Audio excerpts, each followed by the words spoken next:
आत असावे असं आम्ही पहिला सल्ला दिला.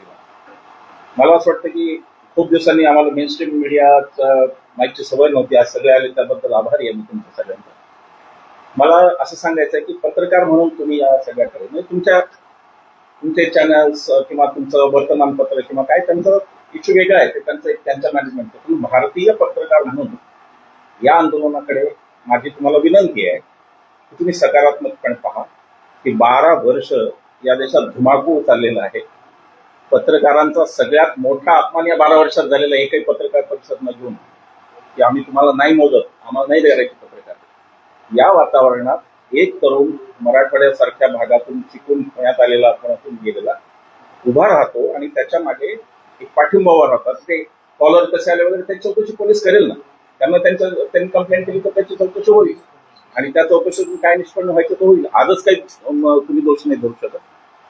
हा तरुण उभा राहतो. अभिजितमध्ये मला एक अतिशय उत्तम नेता दिसतो, असीमला पण तो दिसतो आणि म्हणून आम्ही पाठिंब्यासाठी आलो.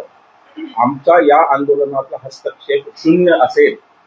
अभिजितने जेव्हा विचारलं आम्ही सल्ला जरूर देऊ, गोष्टी सांगणे नियुक्तीच्या, पण आमचा कार्यकारिणी आणि हे सगळं जे आहे ते सगळं अभिजित नेता आहे. आता अभिजितला त्याची 35 वर्षाची आखरी कार्यकारिणी करायची आहे आणि तुम्ही तरुण नेतृत्वावर विश्वास ठेवा. माझा पुढच्या पिढींवर फार विश्वास आहे.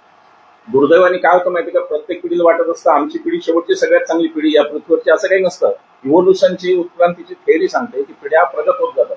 तरी पुढच्या पिढीचं हे आंदोलन हे लक्षात घ्या. सकारात्मक बाजू याची अशी पहा की आपल्या आसपास ज्यांची जी आंदोलन झाली नेपाळ वगैरे ती हिंसक झाली. सकारात्मक हे की अभिजित तितके पहिल्या दिवसापासून गांधी आणि आंबेडकर, याचा अर्थ हे आंदोलन हिंसक नाही, हा सत्याग्रह अहिंसक आहे. हे जर तुम्हाला पत्रकार म्हणून तुम्हाला हायलाईट करता आलं तर ते फार बरं होईल की या देशात गांधी आंबेडकरांच्या मार्गाने आजही आंदोलन करावं असेल तर 30 वर्षाच्या मुलाला 32 वर्षाच्या मुलाला वाटतं. हे तुम्हाला हायलाईट करता आलं तर फार उपकृत होईल मी तुमचा, की हा देश आजही त्याच रस्त्यावर चालू शकतो. हे आणि आपले जे सगळे प्रश्न आहेत ते सगळे प्रश्न अभिजित हे आता नवीन सुरू झाले. 15 दिवसापूर्वीचं बाळ आहे, ते अगदी शिशु याच्यातला हा आहे. सगळ्या प्रश्नांची उत्तरं त्यांच्याकडे नसतील. नाही काय जयप्रकाश नारायणांची समग्र क्रांती घेऊन अभिजित इथे आले असं नाही मला वाटतं. आणि ती तयारी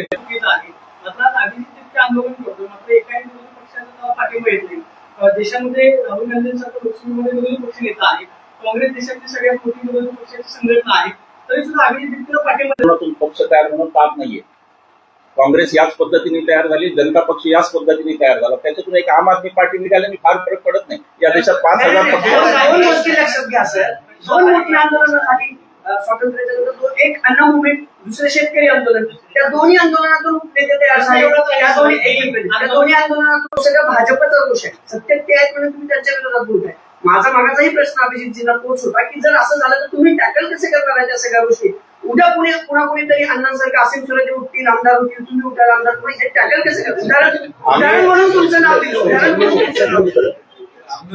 एक मिनिट आमदार होणं चुकीचं आहे कसं सर? तेच मला प्रश्न माझा. एक मिनिट चुकीचं आहे का? नाही चुकीचं म्हणत नाही. तुम्ही टॅकल कसे करणार? अहो सर काय टॅकल काय करू मी? त्याचे टॅकल काय करायचंय? जे लोक निवडून येतील ते जनतेच्या मतांनी निवडून येतील, त्याचे टॅकल काय करायचंय? म्हणजे पाप कशाला म्हणून ठेवताय तुम्ही? डेमोक्रेसी काय? डेमोक्रेसीमध्ये जास्तीत जास्त लोकांनी यावं, नवीन लोकांनी यावं. How you are making it like a crime?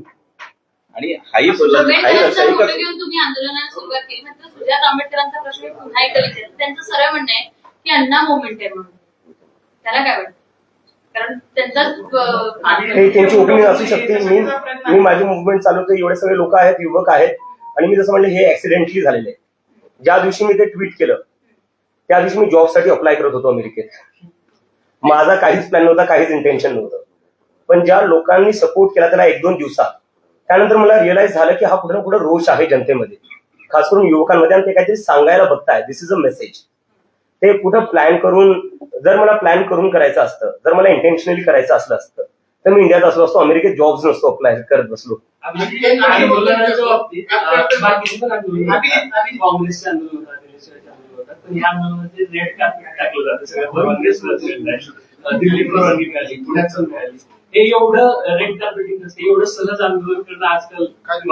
Sir सहज कुठं? आमचं अकाउंट बंद करण्यात आलंय. नॅशनल सिक्युरिटी थ्रेट म्हणलेलं आहे मला. हे सहज आहे सर? नाही, ज्या परवानग्या दिल्या जातात त्याच्यावरून परवानगी तर याच्यामुळे द्यावी लागली ना, कारण की त्यांना दिसतंय किती सपोर्ट आहे आता युवकांचा. हा सपोर्ट संशयिक आहे आणि त्याच्यावरून मोठे संशय निर्माण होते. मुंबई पोलिसात तक्रार दिली आहे, संशयिक आहेत सगळे. तुम्हाला काय वाटतं? कारण नाही, वेगवेगळे मी याच्यावर येतो. हे संशय कुठून निर्माण झाला? किरण रिजिजू जे आहेत आपले युनियन मिनिस्टर, त्यांनी एक ट्विट केलं की कॉक्रोच जनता पार्टीचे जे फॉलोअर्स आहेत ते 40 का 50% पाकिस्तानी. ठीक आहे, आता तुमच्या सगळ्यांना सांगतो कोणत्या पेजवर किती फॉलोअर्स असतात हे त्या ऍडमिन शिवाय कोणीच पाहू नाही शकत. त्याचा ऍक्सेस फक्त माझ्याकडे आहे. आणि जेव्हा किरण रिजिजू यांनी ते ट्विट टाकलं त्याच्यावर मी स्क्रीन रेकॉर्डिंग टाकली आणि त्याच्यात मी दाखवलं 94.7% of the people, the audience, the followers of the Cockroach Janata Party are from India. तर मला हे नाही कळत आहे की तुम्ही तुमच्या देशाच्या युवकांना पाकिस्तानी का म्हणताय? आज माझ्यासारख्या युवकाला ते पाकिस्तानी म्हणताय. वेदांत जो 17 वर्षाचा आहे, ज्यांनी सीबीएसईच्या पेपर घोटाळ्याचं जे काही आहे ते उघड केलं त्याला पाकिस्तानी म्हणताय.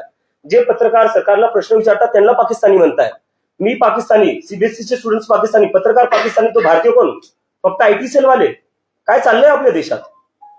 भाजप या सगळ्यांना यंत्रणा उभी केली जाते का तुमच्या विरोधात? जे सगळे किरण रिजिजू तुम्ही उदाहरण दिलं, ही सगळी यंत्रणा जी तयार केली जाते ते फक्त तुम्हाला आणि तरुणांना भारतातल्या थांबवायला केली जाते, पाकिस्तानी म्हणायचं आणि थांबवायचं, असं काही वाटतं तुम्हाला? अशा पद्धतीची फिल्डिंग लावायला सुरुवात केली आहे का? मला काय वाटतं फिल्डिंग लावायला पाहिजे ना. ती पेपर फुटी जी होती, पेपर लीक जी होती ना, त्याच्यासाठी फिल्डिंग लावा.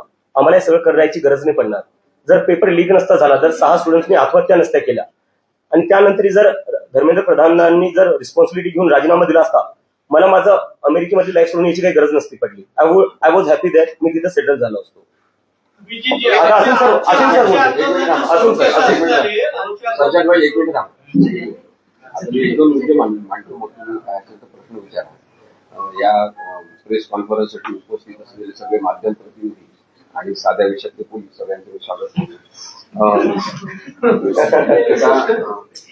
प्रयत्न जसा होऊ शकतो तसे काही अनावश्यक असलेले लोक सपोर्ट करण्यासाठी मुद्दाम घुसवले जाऊ शकतात. हा पण एक मुद्दा आहे.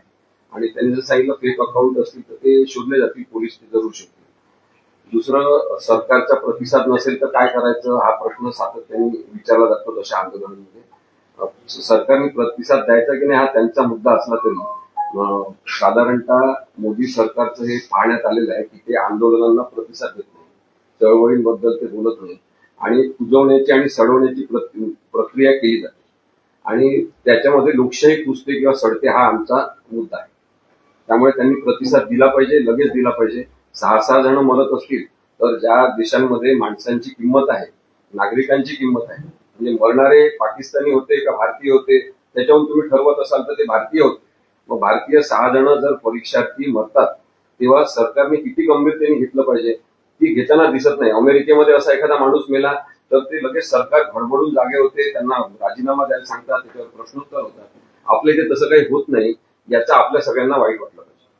दुसरं, आम्ही नेहमीच गाणं म्हणत वाढलेलो आहे की चले चलो लहू लुहान पाव लेके भी चले चलो. किती पण रक्तबंबाळ पावलं झाले तरी लोकशाहीसाठी वाटचाल करावीच लागणार. आणि आंबेडकरांचा फोटो घेतला की नक्षलवादी म्हणून टॅग करायचं हे जे काही सुरू आहे महाराष्ट्रामध्ये आणि भारतामध्ये सुद्धा, त्या पार्श्वभूमीवर अभिजितवर पण टीका झाली, आपल्या मुख्यमंत्र्यांनी केली. तो अत्यंत घृणास्पद आणि वाईट वाटणारा भाग आहे. गांधी आणि आंबेडकर या दोघांना सरकार आज घाबरते हे जे मी आपल्याला मुद्दाम सांगतो. त्यानंतर आम्ही 95-94 मध्ये शाळेत आणि कॉलेजमध्ये असताना आम्ही घोषणा द्यायचो की बदलो बदलो आज की शिक्षा नाही तो मागणी होगी भिक्षा. कोणाचं सरकार होतं तेव्हा तुम्ही बघा, ते आम्ही गाणं म्हणायचो, घोषणा द्यायचो, रस्त्यांवर येऊन मोर्चा काढून ते सांगायचो की बदलो बदलो आज की शिक्षा नाही तो मागणी होगी भिक्षा. तुम्ही सगळेजण आहात, बरेच जण. तर मला म्हणायचं आहे की चुका करण्याचं स्वातंत्र्य नाही आहे का पिढीला? एखादी चुका करू द्या ना, चुकातून ते शिकतील. त्या चुका काही खूप मोठ्या ब्लंडर्स आहेत का? तुम्ही तर 12-13 वर्षापासून जे काही ब्लंडर्स करतात आम्ही पाहतो. कायदेशीरता तपासली गेली पाहिजे की कोणताही निर्णय देताना कायदेशीरता आहे का, निर्णय घेताना कायदेशीरता आहे का, शिक्षण मंत्री नेमताना काहीतरी क्रायटेरिया पाहिलाय का.